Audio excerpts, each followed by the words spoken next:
She's being contacted. Hello, everyone. Welcome to another episode of It's Me, Not You. Hello, Jake. Hey. Hey. Hi, Melissa. Hello. So for today's episode, we kind of want to talk about crystals and maybe how we use them to connect with our team, with our angels, or maybe if we're just doing like a specific practice with it. And Jake wanted to do this topic. So Jake, we're going to start with you. Perfect. Yeah. Perfect.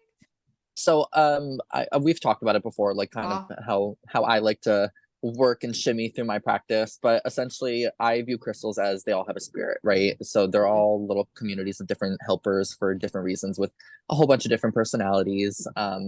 So for me in my practice, I have kind of a few staple crystals that I've always found myself gravitating back towards. And then, of course, I'll find some additional ones, just kind of more circumstantial, to be honest, if I'm in a certain place or in a certain funk that I think maybe something like serpentine specifically might be helpful for. My main ones are usually always, I'm literally holding my smoky quartz. I didn't even mean to be. Smoky quartz for me, I love it just as somebody whose brain operates a million miles a second.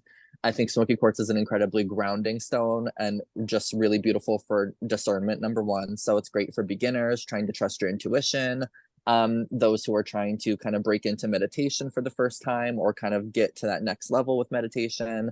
I think it's just an incredibly grounding and focal stone for me. So I've always had a really special love for the energy of smoky quartz. And it's a little cliche, but honestly, clear quartz. I love clear quartz. It's just so versatile, right? So you can charge it with a certain energy, a certain intention. You can kind of tie it up to a certain deity if you'd like, or certain spirit if you would like. Love clear quartz just because I'm number one somebody who has always dealt with chronic fatigue.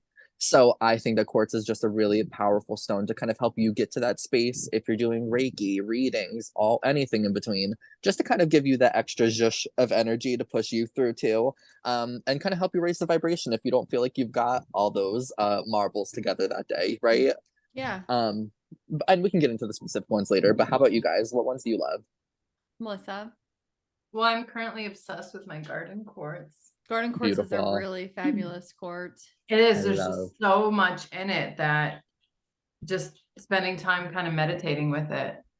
You're right there, Rachel. Yeah, I was having a moment because scenic quartz and garden quartz are like very similar. And then I was just like, they're so pretty. They are. I was having a moment, clearly. I was like zoning out. I use very specific crystals. Like I have one crystal that's my teaching crystal.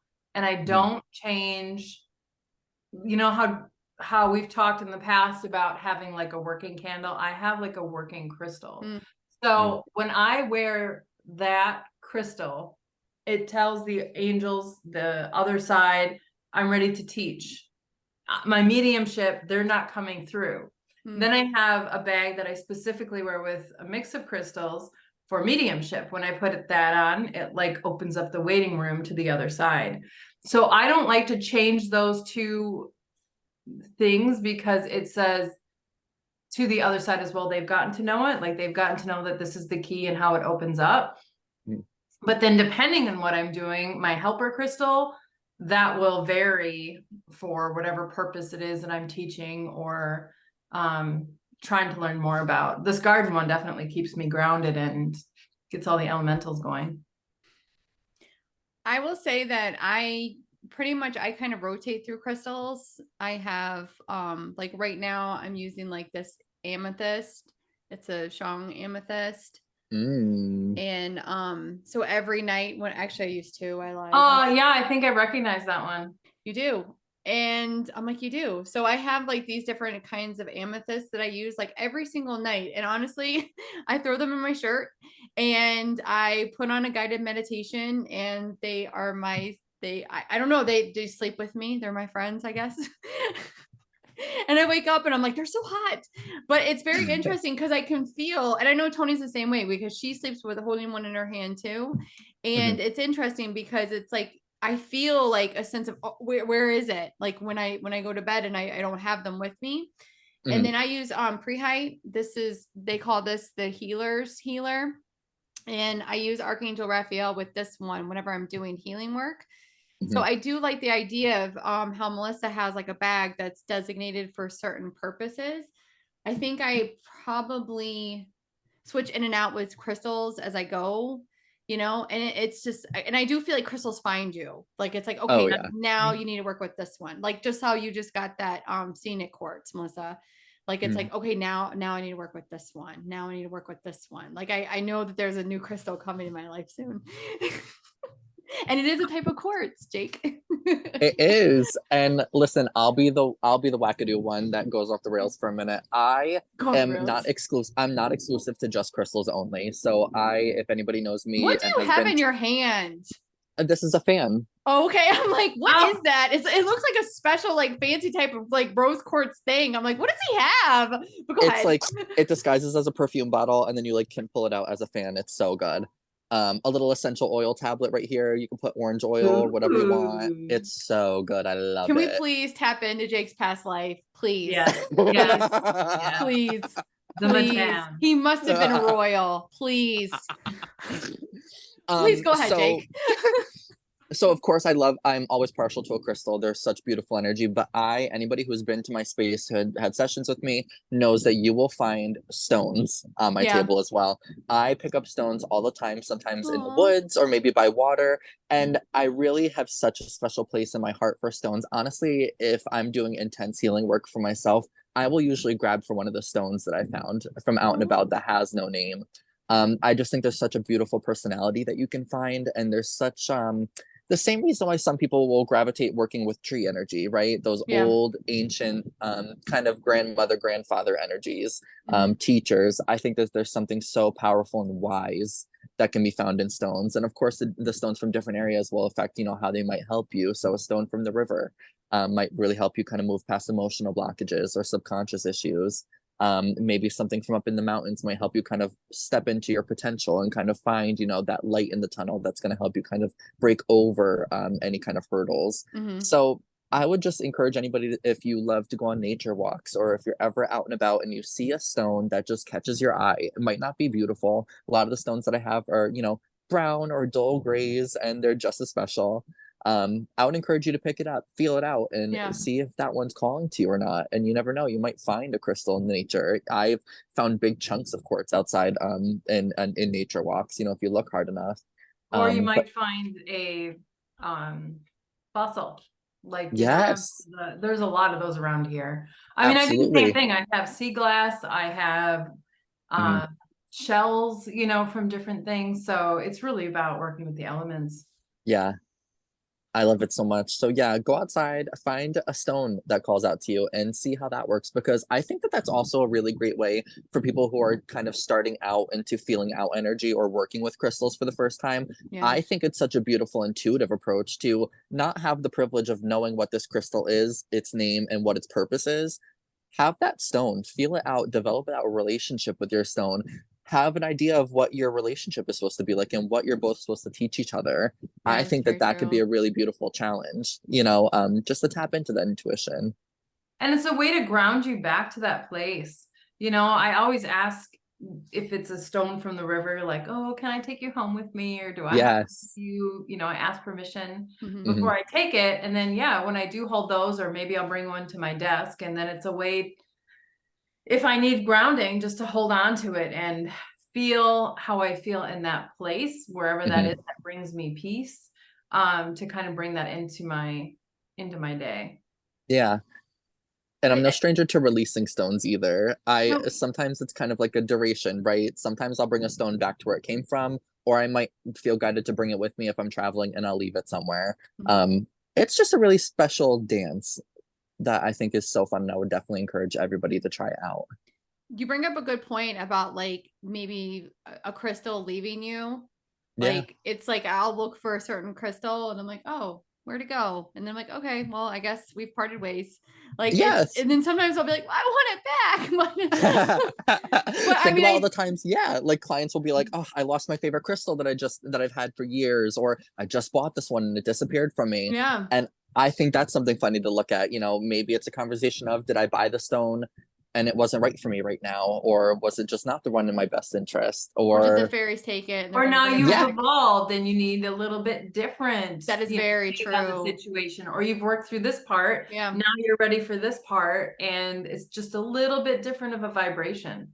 I Mhm. mean, vibrations are all colors. So if you think of all the paint chips at a store, like choosing a color of something, it's the same with vibration. Mhm. And it's the same with how that crystal can be used to be just a little bit different for whatever you're going through or healing or manifesting. Mhm. Absolutely. Absolutely. And sometimes it's just not the right energy for you at the moment. You know, maybe you're reaching for a certain stone. I'm trying to think of a good one, a good example.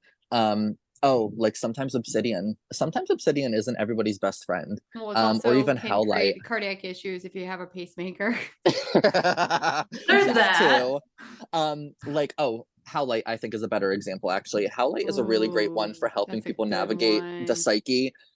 But some people who might be in a very sensitive space might not be open to that kind of depth, right? Of Mhm. peeling back the onion just yet. Sometimes we need a couple other steps in between. So just because we're kind of gunning for a certain stone does not necessarily mean that we're ready just yet for it. Yeah. You know, not every medicine in the cabinet is right for you.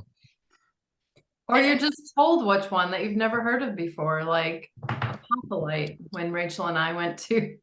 I love apophyllite. That's Yes. sitting in my bed right now. Yeah, It's I've got it right gorgeous. here. Like it just came to me, and then it was like, oh my gosh, this does make sense for both of us, but in a little different way. And I do Mhm. think the other thing is that just because like this crystal maybe works with Melissa this way doesn't mean it work with me in the same way.